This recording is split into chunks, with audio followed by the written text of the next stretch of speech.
naranasang online bashing. May hinuha ako na systematic ito dahil sa araw, sa timestamp, at saka doon sa... Systematic, ma'am. Para ka naman di gumagamit ng social media. Ikaw ba, may oras ka ng paggamit ng social media? Wala.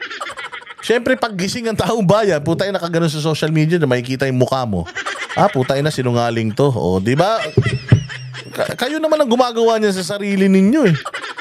Sa dami ng mga nagpo-post within a particular frame. Tapos walang follow-up. Kung Duterte camp ba ito, hindi ko masabi na, kumbaga, bayad nila o kaya... Hindi naman pala, hindi mo naman pala masabi na bayad eh. O ano pang ginagawa mo dyan? Alam nila. Pero definitely, the sentiments are pro-Duterte. Oh, so what's wrong with that? If the sentiment is pro-Duterte, it's because simple ang Pangulong Duterte pinadala dun sa abroad ng walang due process. Anong problema doon? So nasasaktan ka dahil pro-Duterte? Ganun lang, ganun talaga. Yun na nga ang maganda eh sa mga pro-Duterte supporters. Kasi walang bayad, mahal nila yung Pilipinas, mahal nila yung mga Duterte, at bumulat ang mata ng mga Pilipino anong ginagawang propaganda sa mga Duterte. Kaya the people are the ones protecting them. Hindi nyo ba magets that the reason why walang mga tao ang sumisimpatya sa inyo, it's because wala talagang may gusto sa mga pinagsasasabi nyo. At alam namin kung ano yung mga laban at propaganda ninyo na lahat yan politika lang. O, hindi ka ba nagtataka na ang dami? Sobrang dami. Nakita mo ba yung lumabas ng birthday niya? Milyon. Magtataka ka pa ngayon ba't ang daming gigil na gigil sa pagmumukha mo? Hindi ba ma'am? Dalawa lang yan eh. It's either kalaban ka o kakampi ka. Ang tingin ng tao sa'yo dahil binabatikos mo ang mga Duterte, lalo na kung pro-Duterte yan, kalaban ka. 32 million na mga Pilipino bumoto kay Inday Sara at sinabi na bobo ka. Di ba sabi ni Inday Sara, bobo ka daw? Di ba? Paano mo sasabihin na yung 43, pag napatunayan yung 43, damay na yung 30,000? Eh, hindi mo nga maibigay yung 30,000 na mga pangalan, hindi mo nga maisama sa'yo dyan eh. Di ba, madam? So, kung ikaw ay binabatikos ng milyon-milyong Pilipino, oy dahil kalaban ka, that's plain and simple.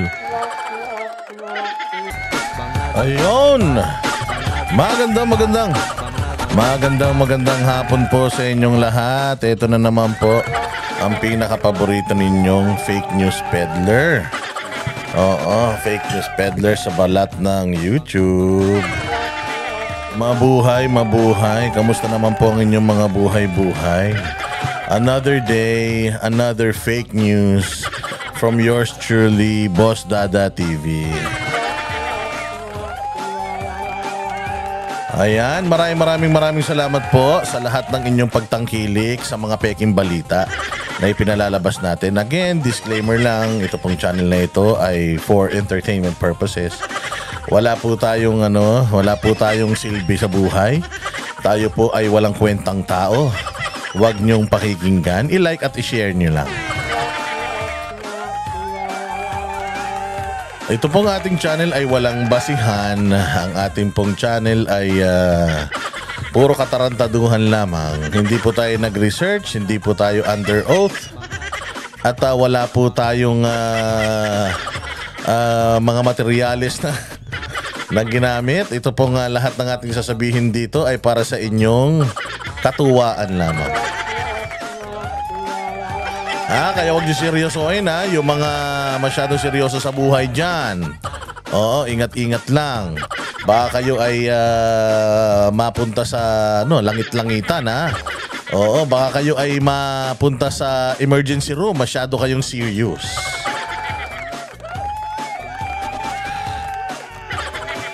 Ganun lang tayo kalmahan, kalma lang. Kalma lang mga bossing Huwag masyadong mainitin ang ulo at mga magagalitin. Oo yung mga malalambot ang puso dyan at ay balon-balunan, mga kasukasuan. Mabuti pa kung ayaw nyo ng mga channel na ganito, yung burautan, bardagulan at murahan, pwede na po kayong lumipat doon sa mga channel na mga mababait, mga relihiyosong channel. Nandyan ang El Shaddai, nandyan ang Oras ng Imala. Nandyan po ang The Flying Book. Mali pala, The Flying House.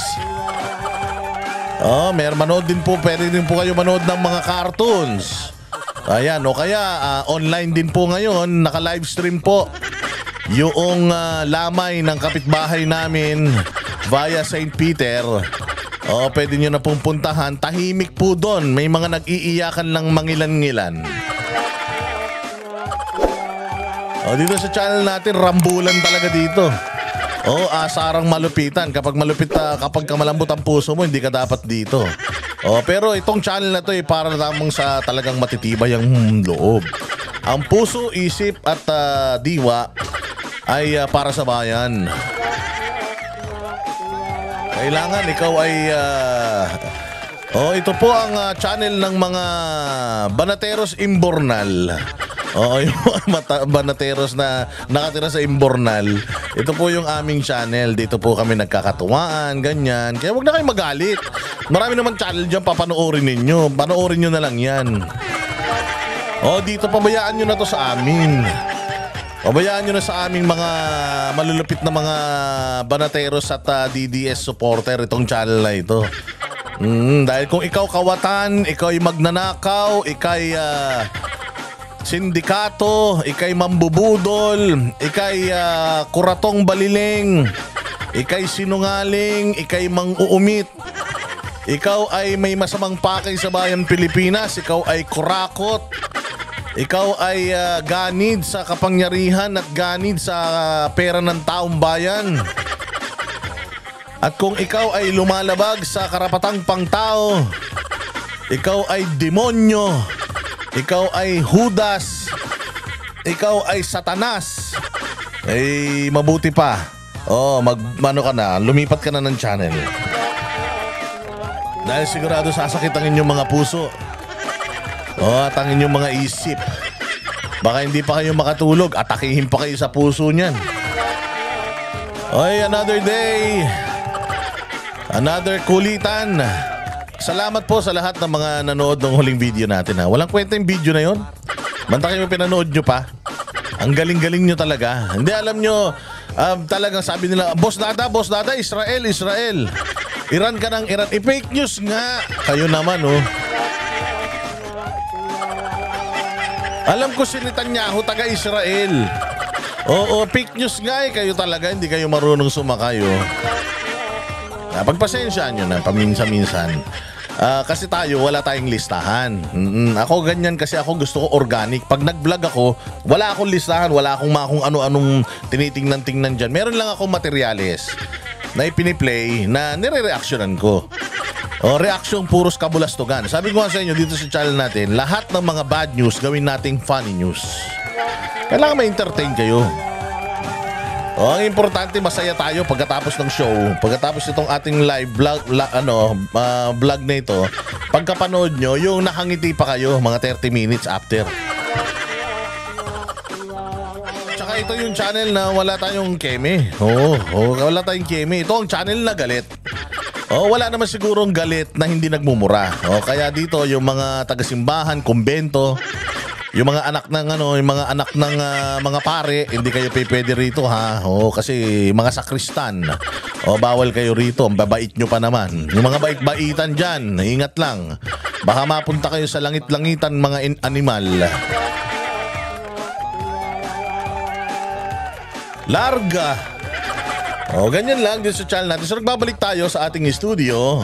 Kaya ang ganda-ganda na naman ang setup natin, ganda na naman ang mga tunog natin. Pero salamat Salamat ng malaki dahil kahit minsan nasa biyahe tayo, tayo gumagawa ng mga content natin, tinatangkilik nyo pa rin. Maraming salamat sa mga nagla-like, nag-share, nagko-comment. Importante Importante yung mga comment ninyo, importante yung mga like ninyo, lalong-lalo na yung share. Kasi pag share ninyo, nabasa nung kapitbahay nyong Dilawan, nabasa nung kapitbahay nyong loyalistang Abnoy, matakin mo, atakihin sa puso mga yan, bangungutin ng mga putang ina niyan. Hindi ba good riddance yan? Mabuti mawala na sa bayang Pilipinas sa mga hayop na yan. Kaya importante like and share. Yung comment, lalo na yun. Lalo na kung ang comment ninyo ay patungkol doon sa ating itinapik. Ayan, maganda yan. Kasi ako, yung aking mga comments, wag nyo nang isipin dahil fake news yan Yung aking mga comment, walang kwenta yan. Pero yung comment ninyo, sigurado yan, pag nabasa yan ng mga kinauukulan, ayan, hindi na fake news yan dahil mga legitimate na mga account yan.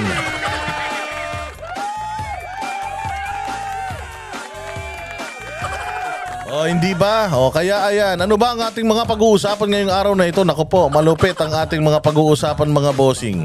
O simulan na natin para marami tayong mga balita kasi. O madami tayong mga pag-uusapan mga balita. Diyos ko, salo-salo na to, labo-labo na ito. Kung ano na lang yung mapulot natin sa social media, pag-usapan na natin lahat. O, andyan na lahat, sama-sama na. Oh, dito muna tayo sa napakagaling talaga ng ating mga taga-goberno. Oh, ayan, tingnan ninyo. Ang Pilipino po ang nagbiyahe at nagpunta sa ibang bansa ay iginagalang ang kanilang batas. Wow! Ang galing ha. This is coming from our very own Interior of Local Government.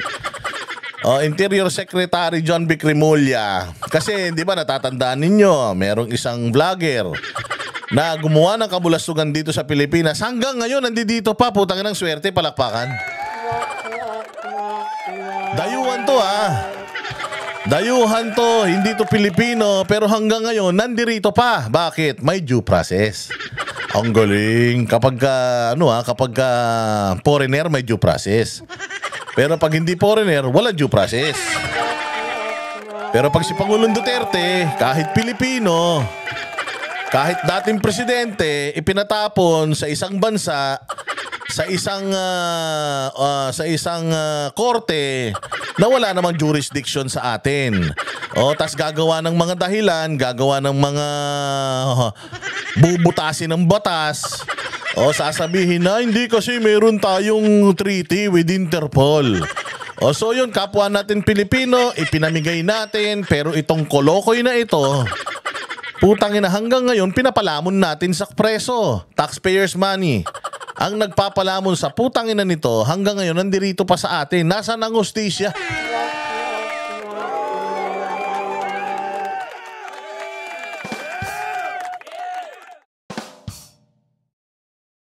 Di ba? Di ba? Ano na? Samantalang ito ganun, di ba? Si Pangulong Duterte pinamigay natin. So ito, tuwan-tuwa pa tong SILG natin. Ang Pilipino po, pag nagbiyahe at nagpunta sa ibang bansa ay iginagalang ang kanilang batas. Actually, ganun din naman kami kahit nandito, iginagalang namin ang batas. Kayo lang naman yatang hindi gumagalang sa batas. Sabihin mo yan sa sarili mo, SILG, na kapag kayo, pumupunta kayo sa ibang bansa, ginagalang nyo batas. Pero pag kayo nandito sa Pilipinas, kayo ang batas.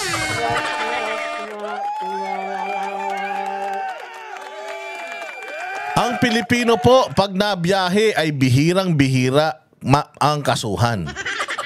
Ngayon po ay may dumating dito na isang Ruso na Amerikano na hinahamak ang ating pagkatao bilang Pilipino.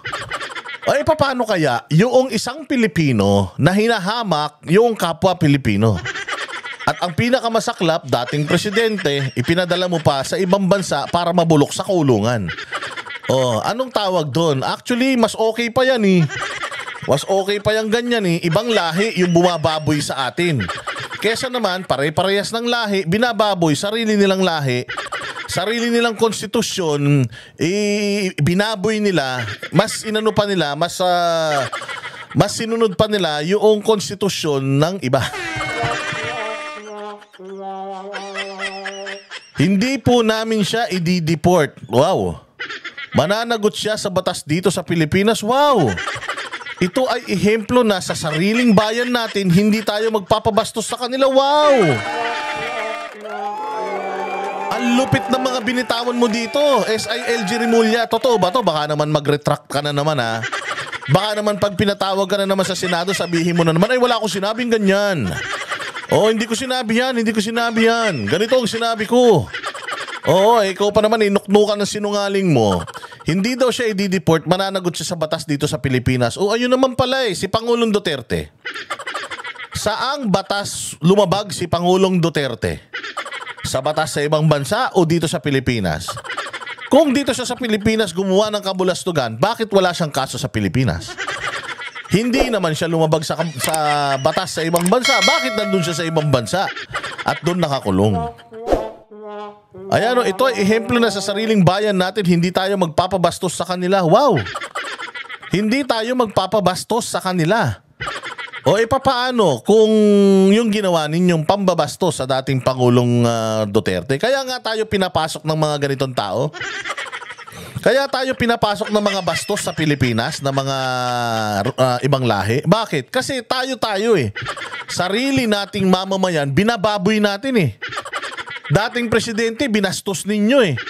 Ayaw nyong bastusin tayo, pero kayo mismo bumabastos sa bansang Pilipinas. Tama ba yun? O, katulad nung lagi ko sinasabi, yung Hungary. Yung Hungary, kung saan nandiyo dyan ang Budapest. Naku po, napakaganda dyan sa Budapest. Dyan sa Hungary, mga bossing, pumunta dyan si Israel Prime Minister Netanyahu. Anong ginawa ng Hungary na isa sa mga founding members ng ICC? Sabi nila, we are withdrawing our support sa ICC. Why? Because nung binuo namin yung ICC, akala namin maayos. Binuo namin yan para kapag ang isang bansa na wala ng functioning judicial system, siya ang tatayo bilang judicial court. Hindi ba? Ang problema, napolitika na. Napolitika na, mga bossing, etong hinayupak na ICC na ito. So ngayon, dahil sa ginawa ng Pilipinas na pinamigay ang sarili nilang lahi sa ICC, ito, ayaw ko na isipin ng ibang mga mundo, ng ibang planeta, na hindi ko naman kalahi yan, bakit hindi ko isuko? Membro ko ng ICC. Membro ka ng ICC. May warrant of arrest sa ICC, nasa bansa mo, bakit hindi mo hulihin at isuko? Anong sabi ng Hungary? Ano ko? Parang Pilipinas? Na wala ng batas-batas? Nababaliin yung mga batas na ginawa para lang sa pampolitika? Politika lang ICC. Withdraw ako. Samantalang ang Pilipinas matagal nang nag-withdraw. 2019 pa, nag-withdraw na. Hindi ba? 2019 pa, nag-withdraw na. Tapos, nag-a-adhere pa. Paano yun? Ako nga, miyembro ko dapat mag-adhere ako Kahit na next year pa ang validity nung aking pagkala sa ICC, hindi ko isusuko si Netanyahu sa inyo. Dahil alam ko na puro lang naman kayo politika. So dito, sabi ko nga sa inyo, nadadrag talaga ang Pilipinas na mabuti pa. Yung ibang mga bansa, hindi naman nila kalahi, alam nilang pinopolitika lang, hindi nila isinusuko sa kinauukulang wala namang talagang jurisdiksyon. Dito sa Pilipinas, anong nangyayari sa atin? Kapag foreigner, may batas para sa kanya. Kapag foreigner, hindi nila agad-agad basta ipapatapon dahil dito lumabag sa Pilipinas. Saan ba lumabag si Pangulo? Di ba sa Pilipinas? Hindi ba dapat SILG, ikaw mismo nagsabi na si Pangulong Duterte lumabag sa batas ng Pilipinas. Therefore, dito siya sa Pilipinas dapat litisin. Samantalang itong kupal na to, na Ruso, na hindi naman taga dito, gigil na gigil ka, ayaw mong paalisin dito. Ano ba talaga? Sino bang priority nyo? Mga foreigner o kapwa nyo Pilipino?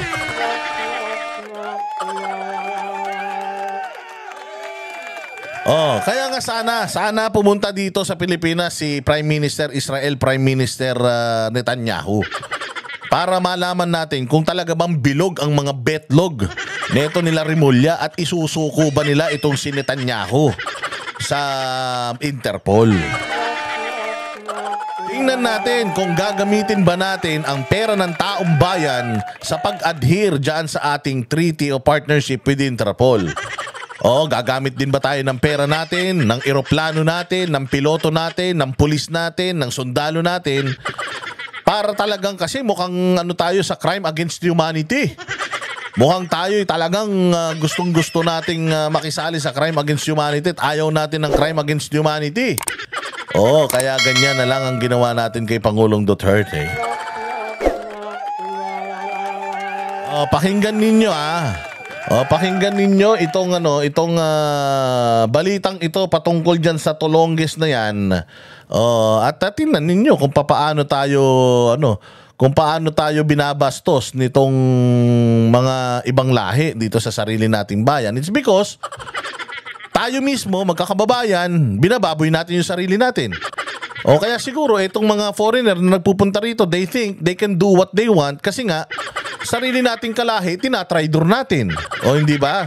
Tayo mismo pinapakita natin sa buong mundo na ang lahi natin mga traidor So pwede tayong baboy-baboyin. Bakit? Kasi binababoy natin yung mga sarili natin. Hindi raw agad ipadedeport ang inarestong Russian vlogger na nangharas ng ilang Pilipino. Kung bakit, alamin po natin sa ulat on the spot ni Ian Cruz. Ian?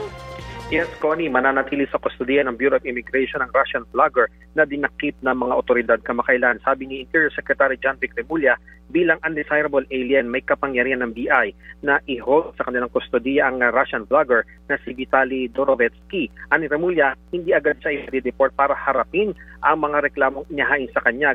Sa totoo lang, buwisit talaga to. Mantakin mo, ang liit ng tingin niya sa mga Pilipino. Sabi ko nga sa inyo, ang gumagawa nito sa atin, the reason why they do this to us is because they do not respect us.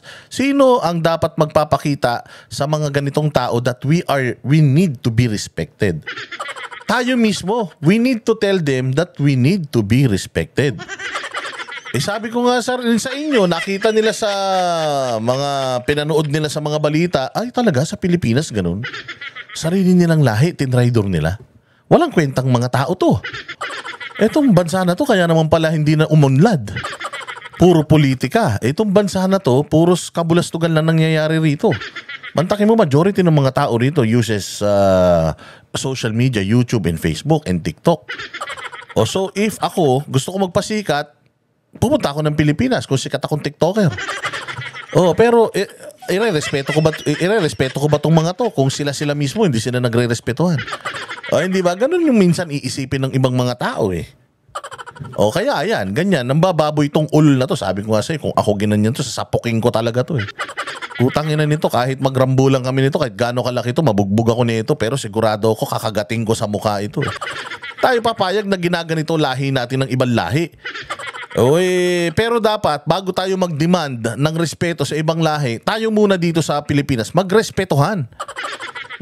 Kaya lang, nakikita nila, wala tayong respeto. Ang pulis natin, putang ina niyan, 2-star general lang. Dating presidente, kakatapos lang ng termino, minahal pa ng tao, binababoy lang ng general natin. Simbahan dito sa Pilipinas, niyuyurak-yurakan lang ng mga pulis natin, ng gobyerno natin. Di ba? Eskwelahan, hinuhukay. Yung simbahan, isinasara, binababoy, iniihian, tinataihan. Binababoy ang mga sanktuaryo na dasalan, mga holy grounds.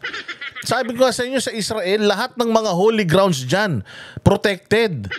Kahit saang lugar, kahit nga mosque, protected dyan. Hindi yan as much as possible. Pag nandyan, sanktuaryo yan. Hindi mo pwedeng barilin yan, paputokan yan, kung ano man. Napakataas ng respeto ng lahat ng mga bansa sa mga simbahan. Mantakin mo dito sa Pilipinas, diverse ang ang religion. Iba't iba relihiyon. Lahat na lang ng relihiyon nandito sa liit ng bansa natin. Mantakin mo ginawa ng PNP, ng government ng Pilipinas sa KOJC na may napakalaking membro na mayroong 7 million members worldwide. Winarak yung kanilang compound. May namatay pa. Saan ka naman makakita ng ganyan? How can you win respect from other countries and from other nationalities if you yourself hindi mo nirerespeto yung sarili mong kalahi, yung sarili mong constituencies, hindi nyo nire-represent ng maayos? How can we demand respect kung tayo mismo dito wala tayong respeto sa isa't isa. Takin mo bahay panambahan. Bahay panambahan, isang community ang Kingdom of Jesus Christ. Isang community yan na nagdadasal buong maghapon. Aside from that, napakaraming humanitarian works or activities netong simbahan na ito. Nakatulong pa yung kanilang pastor sa bayang Pilipinas na ubusin yung mga putang inang NPA na yan. Nakatulong pa sa Pilipinas, nagbigay ng malaking halaga para sa kandidatura nitong nakaupong presidente. Nagbigay ng malaking halaga sa bayang Pilipinas para magamit at masugpo ang nag-spend ng pera sa Pilipinas para masugpo ang insurgency at umayos ang ating peace and order. Tumulong sa mga pulis, sa mga sundalo. Nung panahon ng pamumuno ni Pangulong Duterte, itong Kingdom of Jesus Christ. Sa tuwing may bagyo, laging nandiyan, may sunog, nandiyan, lindol, nandiyan, Yolanda, nandiyan, sa Marawi, nandiyan. Sa lahat na kailangan ng tulong ng humanitarian help, nandoon tayo, ang SMNI at ang KOJC. O anong ginawa nila? Isang tao ang hinahanap, pastor pa, 6,000 ang dineploy na pulis. Hindi man terorista. Doon nga si Marwan nga sa Mamasapano 50 pulis lang yung dineploy nila. Terorista pa yun. Tapos ito pastor? 6,000 na pulis armado yung kalahati. Hindi ba? Binaboy yung kanilang property. Hinostage yung mga tao doon sa loob ng 16 na araw. Ire-respeto ba tayo ng tao pag ganyan? Ang gobyerno natin walang respeto sa simbahan, walang respeto sa taong simbahan. Walang respeto sa dating presidente na nagpaganda ng bayang Pilipinas. Paano tayo ire-respeto? Yan ang unjust vexation, alarming scandal at attempted theft. Kahit para makapag-bail sa mga kinakaharap na reklamo, pwede pa rin nasa ilalim ng kustodiya ng immigration ang nasabing banyaga. Ani Remulla, babala sa lahat ang nangyari lalo na sa mga dayuhan na hindi papayag ang gobyerno na bastusin ng mga Pilipino at pagkakitaan pa ang content sa kanilang mga vlog. Walang problema, sir. Sa totoo lang, kung pagkakitaan, content vlog, labas na kayo dun. Ang punto dito, the reason why these people are not respecting us is because kayo mismo wala kayong respeto sa mga citizens nyo. Ganun po yun. Yun po ang katotohanan dyan, sir. Habang nasa press con, bumubulong pa nga si Vitali na fake news umano ang ipinapalabas na video presentation. Fake news ka pala Habang nagsasalita daw si Remulla, fake news ka. Paano hindi mo sasabihang fake news si Remulla? Kalinaw-linaw nung interview niya. Mantakin mo, kahit yung foreigner, alam na fake news si Remulla yung kalinaw-linaw nung interview niya. Ang dami po naming nagplano. Hindi lang naman ako yan nagplano. Ang nagplano dyan, 4 kami. Si Presidente, si ganito, si Anyo, si Chodoro, at saka ako, 4 kami.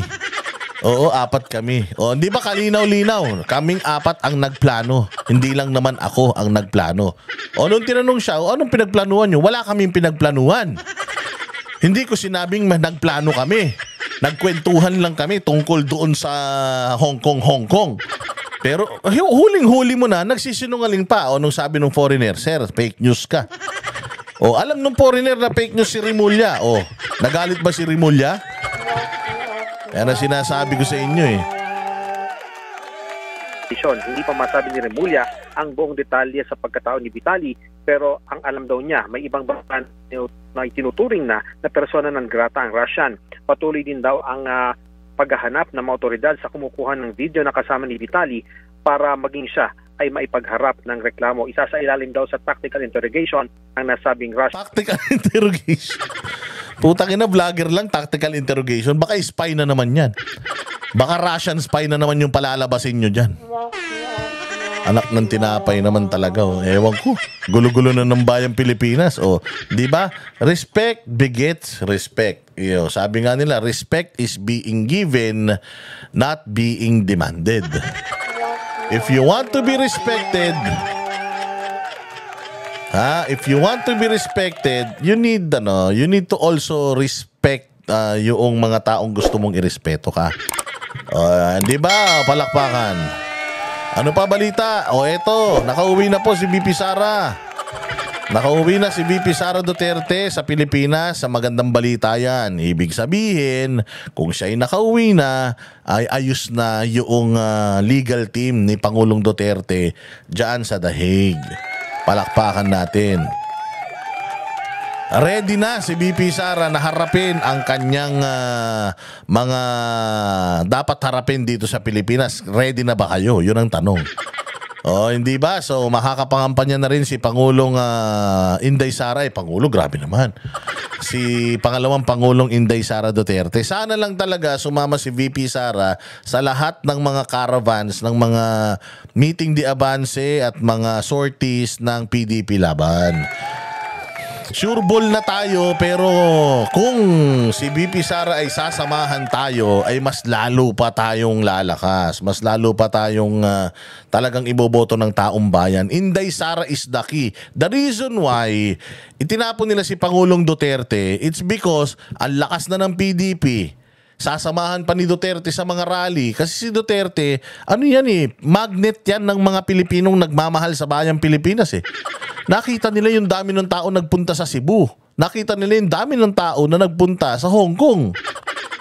Oo, at dahil nga doon sa pagpunta ni Pangulong Duterte sa Hong Kong, hanggang ngayon, binabantayan yung mga pagtitipon-tipon ng mga Pilipino. Bawal na ngayon magtipon-tipon ng mga Pilipino sa Hong Kong, kahit na sa mga private parks, tinataboy na tayo. Dahil nga, nakita nila na, ay grabe itong mga Pilipino, ginawa pa to sa presidente nila, sigurado maglagagalaiti ito.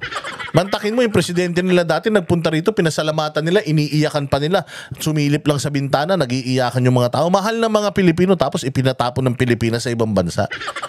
Manggigigil talaga mga tao. Kaya ngayon binabantayan sa Hong Kong yung mga Pilipino na nag-organize ng mga salamat PRD, yung mga pa-birthday kay PRD. Binawal nila kasi nga ayaw nila ng gulo. Baka makaantala sa pang-araw-araw na buhay ng mga taga Hong Kong. Di ba? So nakita nila yon si Pangulong Duterte.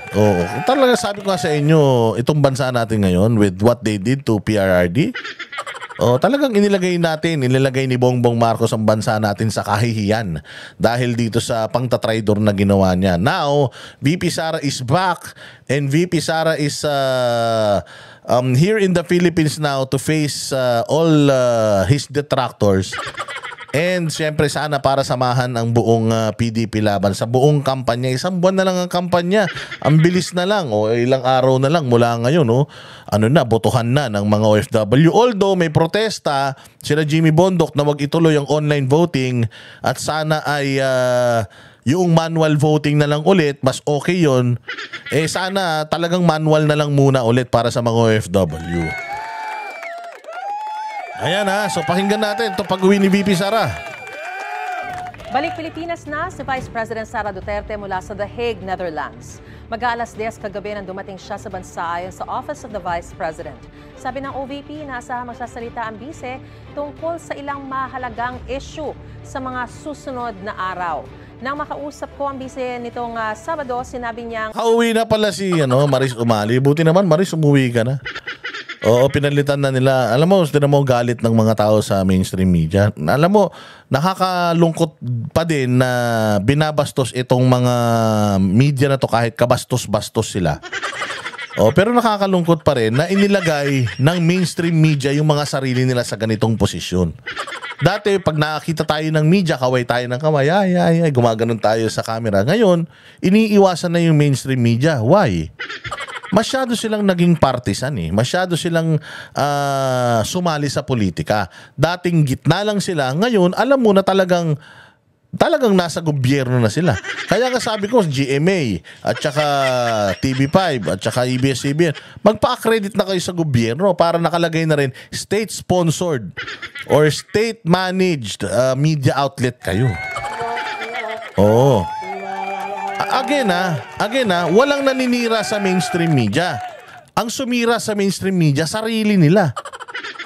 ito yung nakikitang balita sa mga vlogger, live stream. Ito yung balita. Tapos pagdating sa mainstream media, sinabi ni Bongbong Marcos walang pumasok na baril. Puta, nakita naman ng mainstream media na meron, hindi nila kinorek. Isipin mo yan, tapos sasabihin pa nitong GMA Kupal na nag-apply daw si Pangulong Duterte ng asylum sa China na deny. Ang China wala naman silang asylum process. Wala namang asylum sa China. Oo, tapos sinasabi nila na according to their reliable source, ewan ko baka si Trillanes yung reliable source nila, nag-apply daw ngayon ang China, sinabi hindi, no? Hindi nag-apply dito si Pangulong Duterte, tsaka hindi nga umalis ng Hong Kong yan, 3 araw lang nasa Hong Kong, paano pa nakapunta ng China yan? Si Pangulong Duterte nga, hindi na nga makalakad masyado, makakapunta pa ng China mag-apply ng asylum. At saka ang asylum, hindi yan dinidecline ng 1 araw lang. When you file an asylum, let's say for example, nasa isang bansa ka that accepts asylum o refugees, o ano yan, hindi yan parang lisensya na hindi yan parang visa na your visa is denied. Hindi yan ganun. They will study, they will review all your documents, and you will prove to them that you indeed have a kumbaga threat sa buhay mo dito sa bansa mo, reason why you're asking for help sa kanilang bansa and asylum para hindi magdelikado ang buhay mo. It is a process that will take time.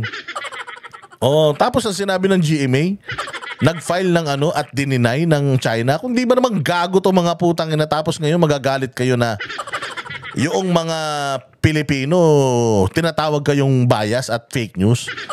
Hindi ba? Sinong gumawa niyan? Sino mga nagre-report niyan? Hindi ba kayo? Ngayon magagalit kayo sa mga vlogger kasi sinisiraan ng mga vlogger itong mga mainstream media dahil fake news daw. Fake news eh. Di ba? Katulad niyan, yung si Aling Sheila na lang. Na galit si Conte ngayon, si Aling Sheila na lang halimbawa. Di sana man lang yung credibility ng tao kinu-question ninyo. Wait, paano nangyaring war on drugs? Namatay war on drugs eh. Noong 2024 ka lang pala namatay yung anak mo. Paano nasa? Di ba dapat may mga ganung report? Meron ba? Wala. Sinisita lang sila ng mga vlogger. Tapos ngayon, anong gusto mangyari nila Conte? Demanda yung mga nangbubuli daw doon sa mga biktima. Hindi sila binubuli. Fina-fact check lang sila.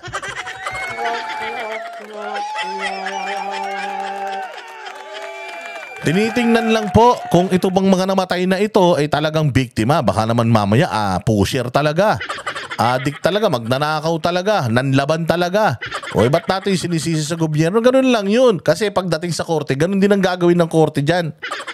Kailangan yung patunayan bawat isa sa mga yan na talagang biktima yan.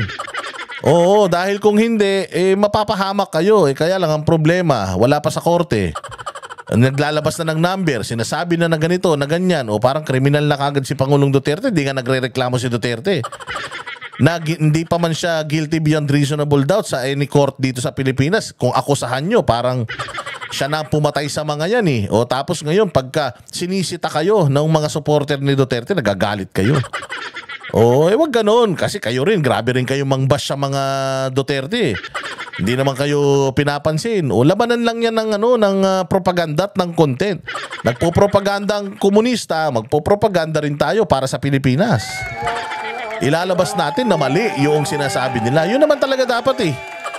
Sa malayang sabi nga nila, sa malayang market ng pagpapahayag, we can always say this and the other side can always deny. Ganun yun. Pagalingan tayo ng paliwanag.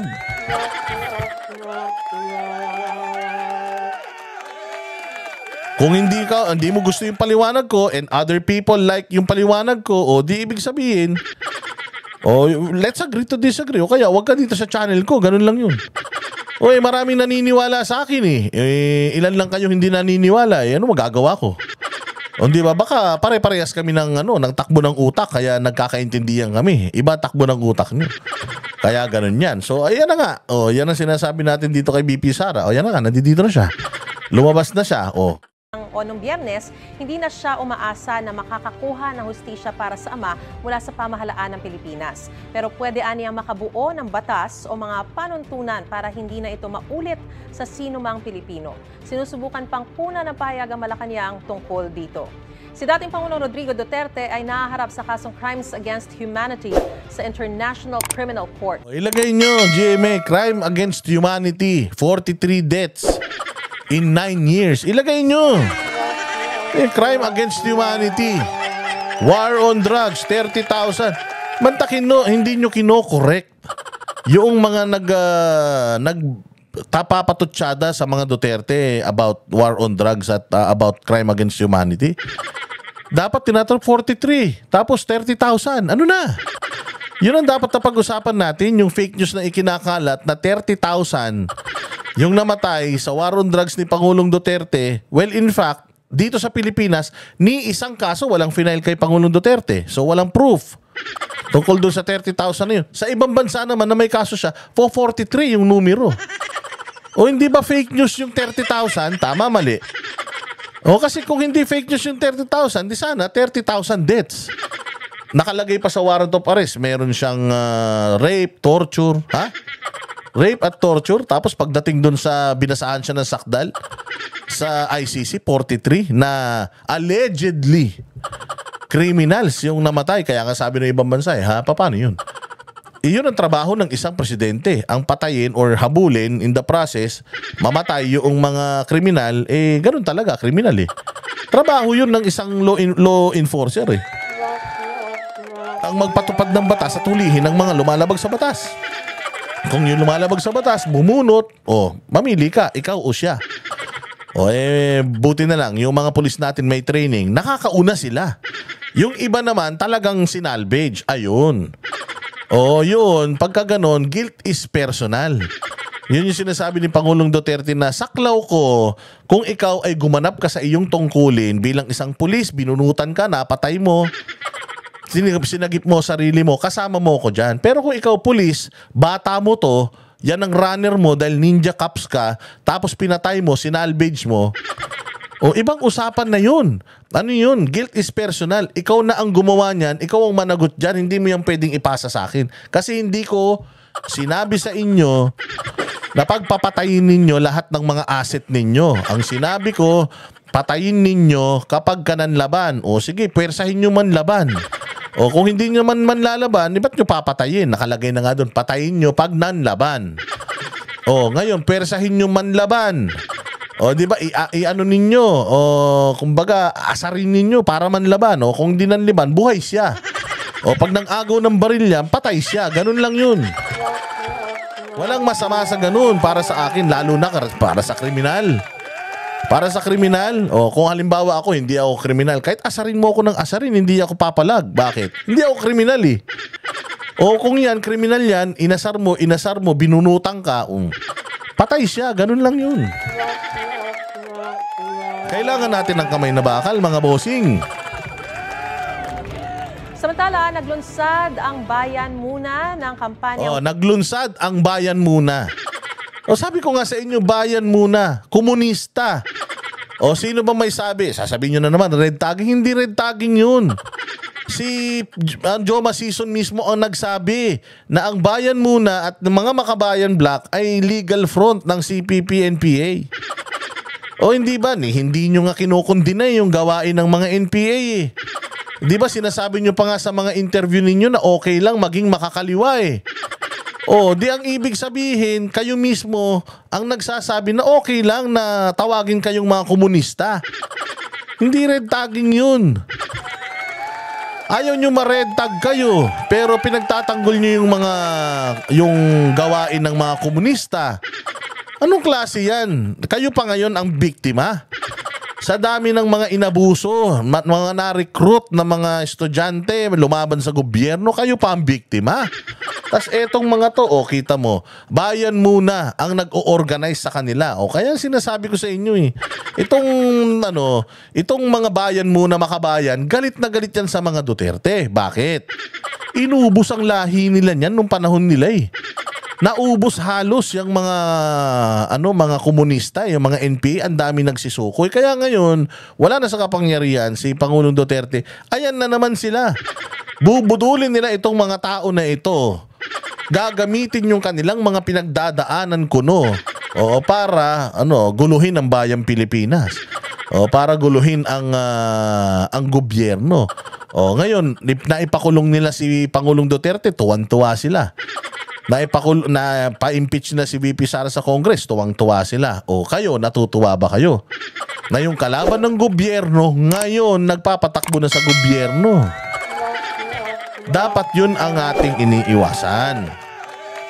Dapat yun ang ating iniiwasan, mga bossing. Yung mga kalaban ng pamahalaan na mga nasa pamahalaan ngayon, kailangan binabantayan natin yung mga kilos ng mga yan. Dami ng mga sundalo, pulis pinatay ng mga yan. Ang tagal na nila na nandiyan. Mauubos na nga yung mga yan. Ang problema, peace talks pa more. White Ribbon, Duterte panagutin.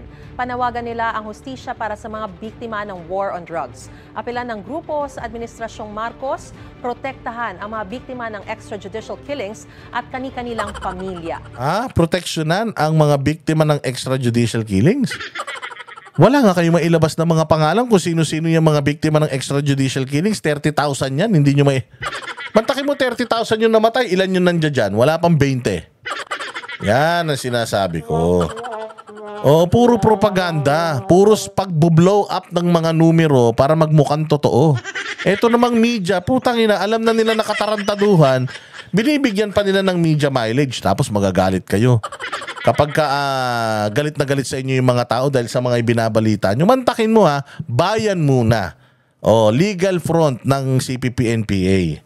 According to yung mga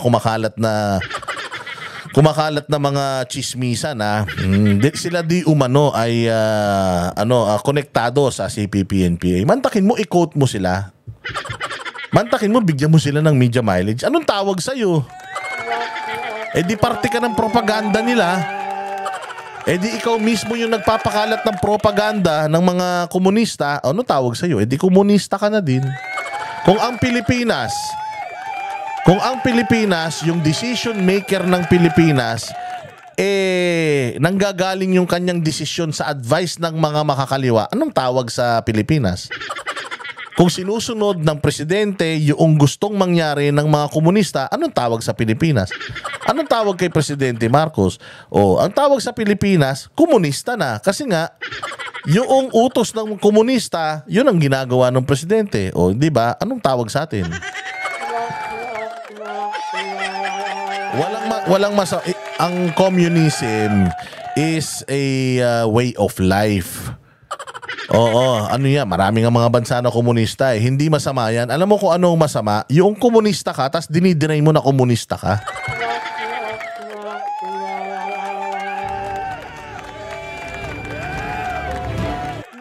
White ribbon daw for Duterte. Tingnan natin yung sabi ko sa inyo, hindi pa man wala ngang kaso si Pangulo sa Pilipinas Yung mga may ribbon na yan, di sana nagpunta na kayo sa DOJ, nagsampa na kayo ng kaso kay Pangulo.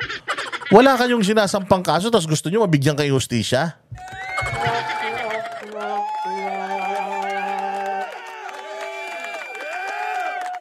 Tama ba? Tama naman, di ba? Wait lang ito, katulad nito, itong balitang to. Ilang pamilya daw ng EJK ang humihingi ng tulong sa NBI kaugnay ng fake news at threat. Anong threat? Tayo na kayo pa ang na-threaten. Nakapagpadala na nga kayo ng presidente ng Pilipinas sa ibang bansa, na-threaten kayo. Na-threaten kayo kasi maaring nagtatagumpay kayo ngayon pero maikli lang ang tagumpay ninyo. Because again, ang Pilipinas ay binubuo ng mga Pilipino na naninirahan sa Pilipinas. Mga Pilipino. Okay? Nakikita ninyo siguro na kaliwat kanan yung pagsasama-sama ng mga Pilipino dahil sa mga ginagawang kabulastugan na itong mga komunista sa bayan natin. Kaya kinakabahan kayo. Humihingi kayo ngayon ng tulong sa gobyerno. Ayan bayan muna, hihingi ng tulong sa gobyerno. Gusto nga ninyo pabagsakin ng gobyerno mula't mula pa. Saan ka naman makakita ng ganyan? tayo naman na gobyerno na engot-engot din. Dati na tayong binabaril, pinapatay ng mga yan, pero tutulungan pa rin sila. Bakit? Kasi nga, gusto nating i-eliminate yung mga kalaban natin sa politika. So ang akala ninyo, ginagamit nyo itong mga makakaliwa, no. Kayo ang ginagamit nila. Lahat ng ito, kahit yung mga EJK victims na yan, ginagamit lang yan ng mga makakaliwa para sa laban nila na guluhin ng bayang Pilipinas. Itong mga biktima na ito, sabi ko nga sa inyo, kayo pong mga biktima ng EJK, if you really feel sa mga sarili ninyo na talagang kayo'y biktima, wag na kayong sumama sa mga bayan muna, mga kung ano-anong mga party list na mga makakaliwa. Magpunta na po kayo sa mga piskalya at kung mayroon kayong enough na ebidensya to indict itong at ipakulong si Pangulong Duterte, isampan nyo na yung mga kaso. Wala kayong isinasampang kaso, ang tagal nyo nang sumisigaw. Ang tagal nyo na pong sinasabing extrajudicial killing, si ganito, si ganyan, si ganito, si ganyan. Tinanong kayo sa Senado, ilan na yung naisampan yung kaso kay Duterte? Sa tagal nyo nang sinisigawan si Duterte, buong termino ni Duterte, EJK, EJK. Ang tagal nyo nang sinisigaw. Anong ginawa nyo ng hakbang? Kinasuhan nyo na pa ba? Wala, ha? Kaya nga yung pare, sinabi ni Bato eh. So ang dami mong sinasabi, ang haba-haba nung listahan mo, na maraming pinatay si Pangulong Duterte at Antokhang, bakit wala pa kayong isinasampang kaso? So propaganda lang yan. Kapag kayo hindi kayo nagsasampa ng kaso, propaganda yan. Hindi nyo talaga gustong solusyonan yung problema. Wala talaga kayong gustong panagutin. Ang gusto nyo lang sirain yung reputasyon noong sinasabi ninyong nagpapatay sa mga pamilya ninyo para hindi na sila manalo sa politika. O ginagamit kayo. Kaya nga kami, we urge you to file your cases dyan sa mga piskalya natin para naman yung inyong pagtangis ng hustisya makuha ninyo. Wala kayong makukuhang hustisya sa puro kayo pa-interview. Puro kayo white ribbon. Walang hustisya dyan. Hindi naman korte yan. Sabi nga ni Torre, di ba? Yung Villamor Airbase, wala naman judge dito. So, paano tayo makakakuha ng hustisya? Makakakuha po kayo ng hustisya, i-file ninyo lahat ng mga kaso na yan, and then, tingnan natin kung meron ba kayong sapat na ebidensya para sabihin na si Duterte ang nagpapatay sa mga pamilya ninyo. Because again, doon sa ICC, co-conspirator lang siya. Hindi siya yung mismong tao na idinidemanda, co-conspirator. Parang damay, dawit, sangkot, ganun lang siya. Pwedeng lookout, pwedeng isa sa mga nagplano. Pero hindi siya yung pumatay, yung mastermind, kasi kailangan talaga makita mo, kung gusto mong patunayan na pinatay yung pamilya mo ng isang tao na ito, kailangan kumpleto yan. Una, paano siya pinatay? Kailangan mahanap yung murder weapon. O kailangan mabuo natin yung ebidensya na siya talaga yun, na may CCTV footage. Meron ba siyang parapin test na nag-match ba yung baril niya dyan sa balang na panampatay sa anak mo? O ganun po yun. Kung hindi natin mapapatunayan yun, ganito lang gagawin natin. Yak-yak tayo sa yak-yak tayo sa media. War on drugs, pinatay ni Duterte. O ma'am, ilang taon na po kayong sumisigaw? 3 years, 4 years na. Okay.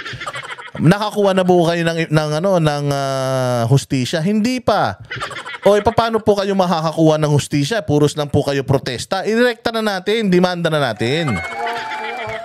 Mamali. O ito, pakinggan natin. Alam nyo, walang nambubuli sa mga biktima. Biktima yan. Kaya lang, tayong mga tao, kailangan, challenge natin lahat ng mga napapanood natin.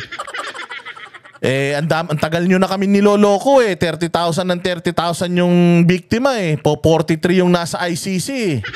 Hindi nyo maipaliwanag, 30,000 yan. Tapos gumagamit pa kayo ng mga biktima na namatay nung nakaraang taon lang yung mga pamilya nila. Ang punto dito, EJK 2016 to 2022.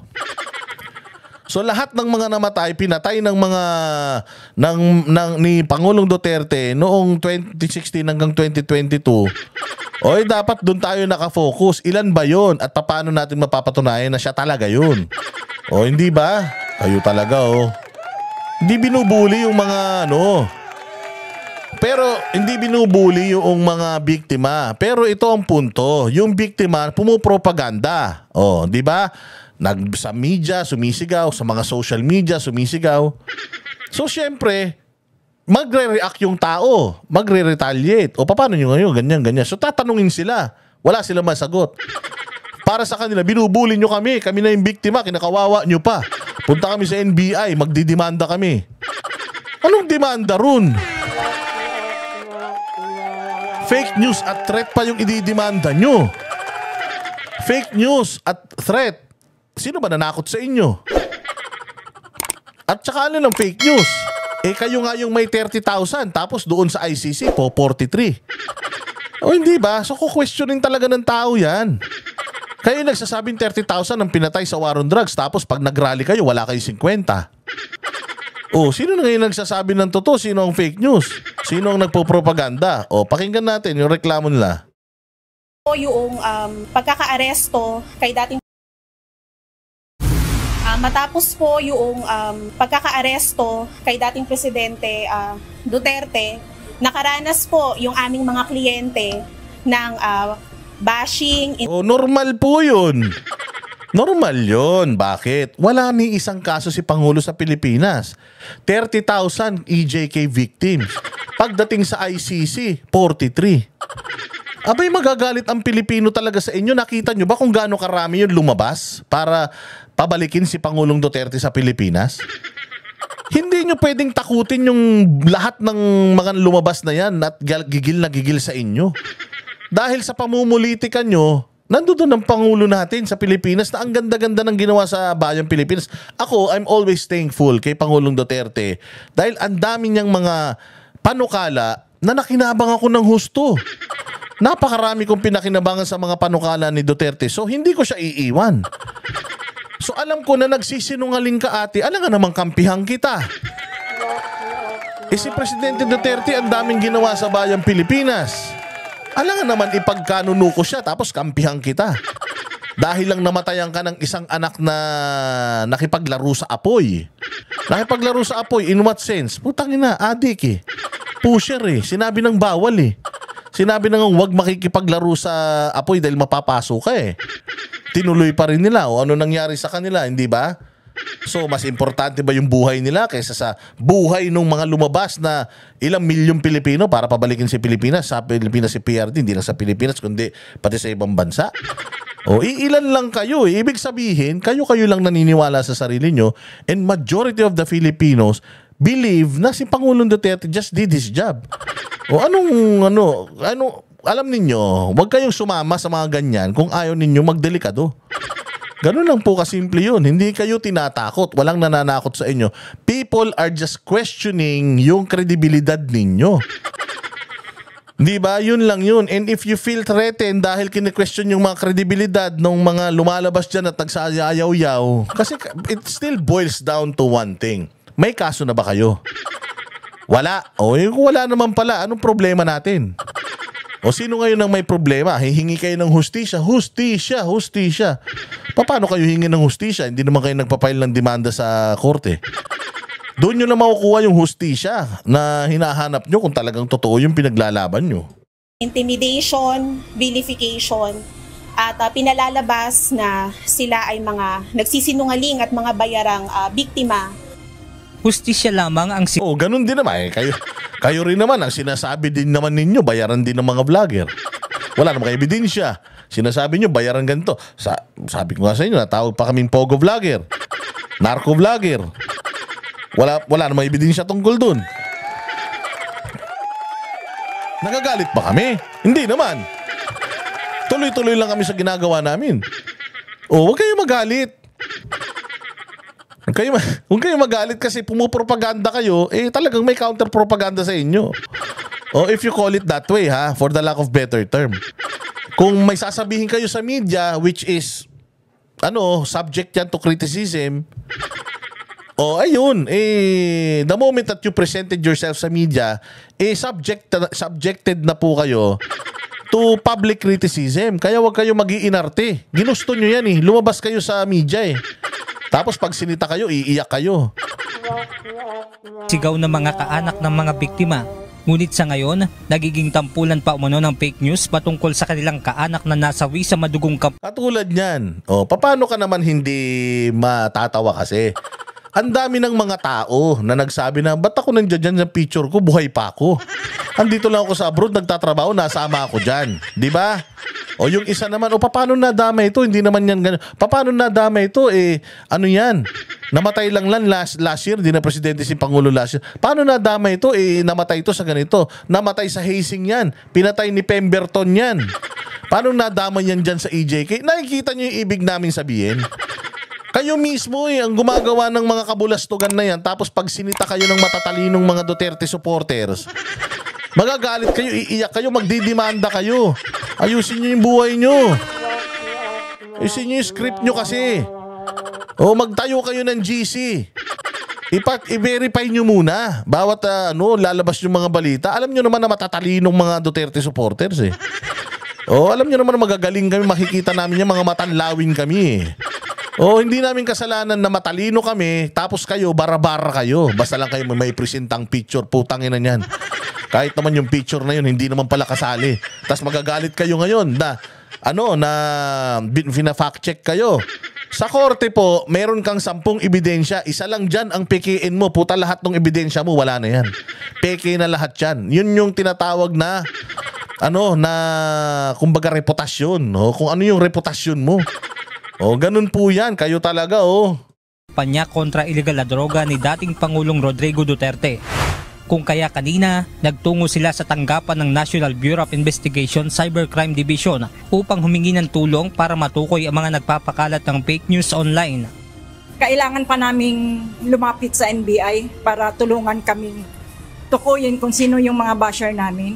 Kasi nga po, matagal na po namin hinihintay ang hustisya na hangad namin. Pero paano? Hintay kayo ng hantay, di kayo nagdidimanda Di ba ate? Nagdemanda ka na ba sa DOJ sa Pilipinas? Hindi pa? Paano ka darating yung hustisya?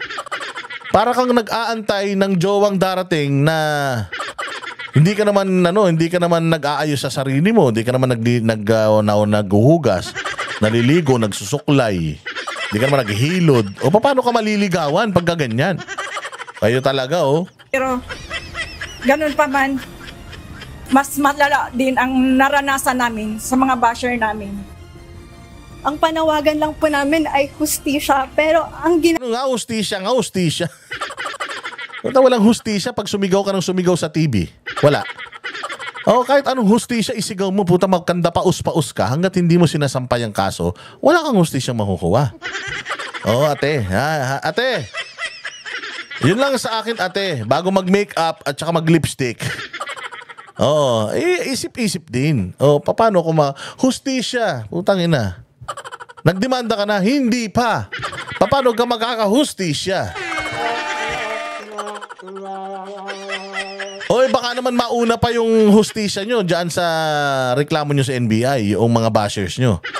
Baka mauna pa yan kaysa doon sa hustisyang hinihingi nyo para sa mga kaanak nyo. Alam nyo kung bakit? Kasi nga, humingi na kayo ng tulong sa DOJ. Tungkol dyan sa nirereklamo nyo ngayon. Ganyan dapat. Ano nirereklamo mo? Hustisya para sa namatay kong kapatid. Saan mo dadalhin yan? Sa GMA7? Putang ina, hindi naman korte yan. Sa Congress, hindi rin naman korte yan.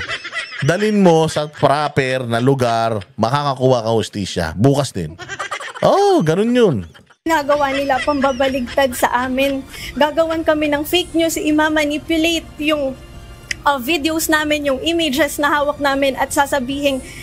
So may mga gumawa nun sa inyo na yung hawak mong gano'n nagbago. Tatanong lang ako, hindi ko alam May ganun ba? May ganun ba nangyari? Meron bang lumabas sa social media na sinabi na isang vlogger inedit yung picture na hawak ni ate ganyan? As far as I know, dun sa Amsterdam, sa the Netherlands, nagsorry na yung yung Gabriela dun. Nag-apologize sila for using yung mga pictures ng mga tao na hindi naman namatay nung war on drugs.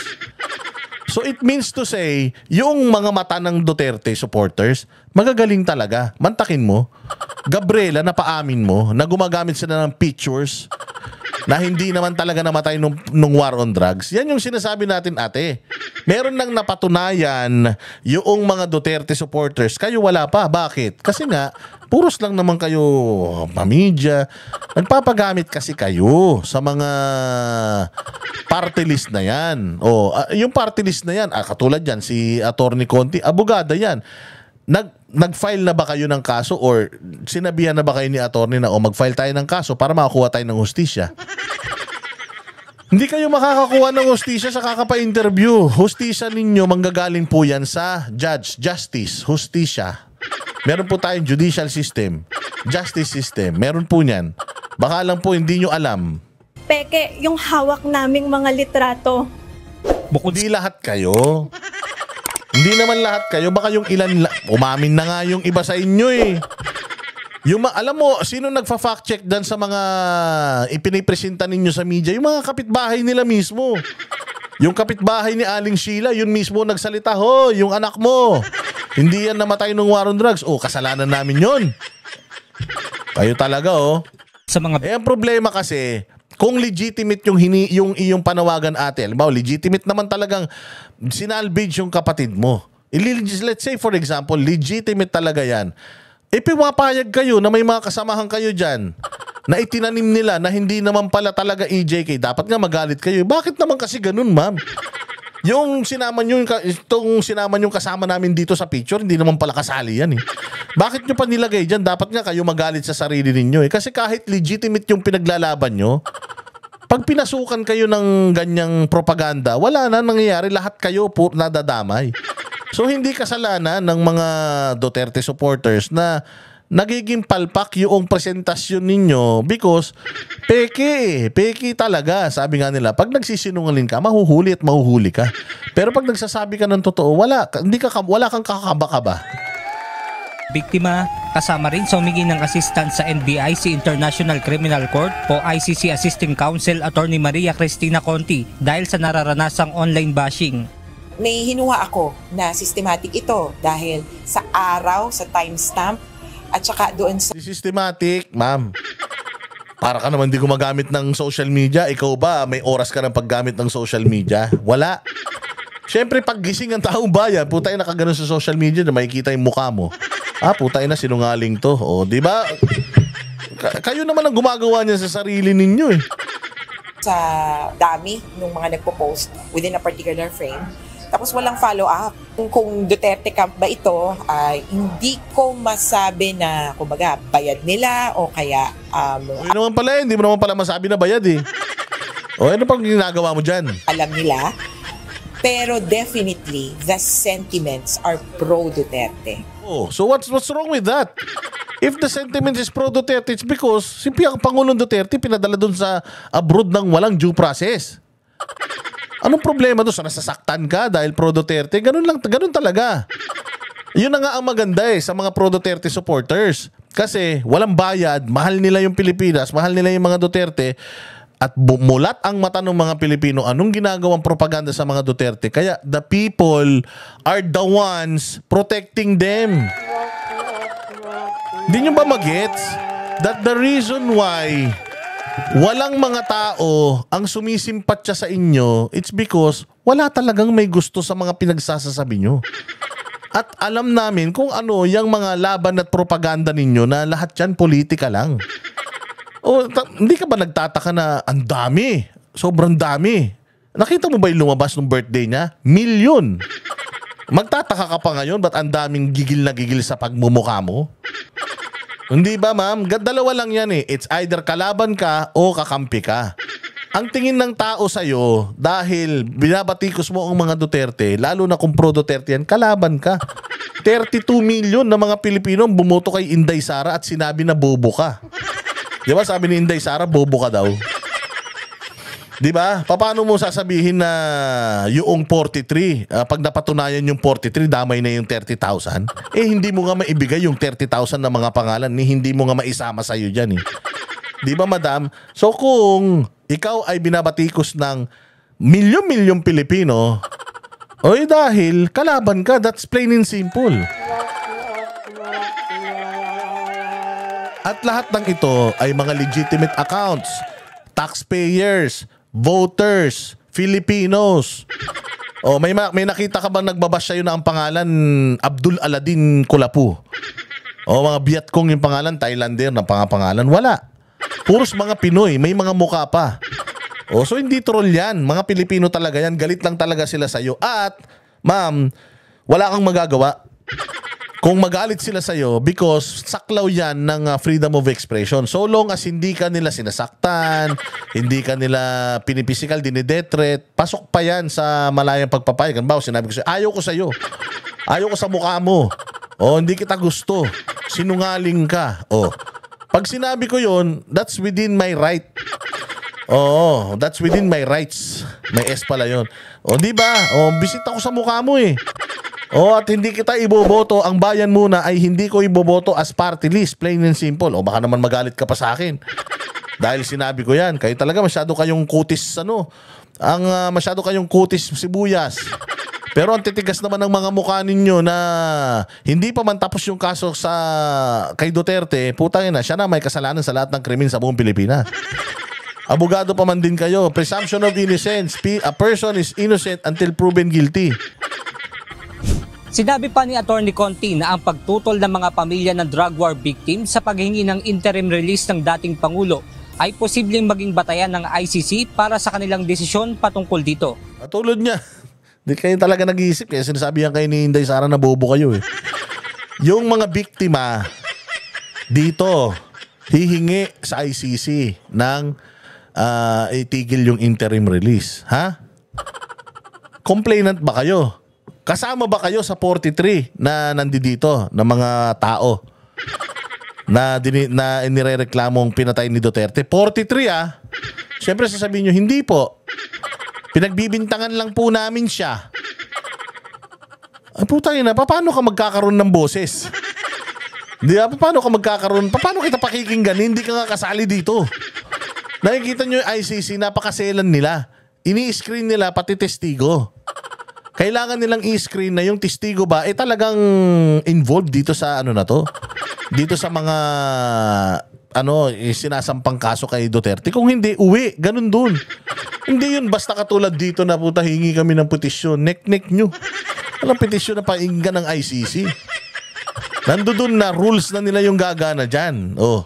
Ngayon, may mga abogado, si Inday Sara doon at si Pangulong Duterte, ilalaban nila yung interim release na yan, piyansa. Kasi hindi naman na makakatakbo yan, tanda-tanda na yan. Papatunayan lang naman nila na kung hindi siya uwi dito sa Pilipinas, o kung dyan siya sa The Hague, at least nandiyan siya na aalagaan siya sa labas, hindi siya sa detention facility. Problema mo dun. Proseso yun. Tayo na crime against humanity po, 43 lang pala yung inirereklamo ninyo. Ay, Diyos mio. Factor ito para sa International Criminal Court. Pinapaasa kayo nito eh. Pinapaasa kayo nito na pipwede, pero hindi pipwede yung sinasabi niya.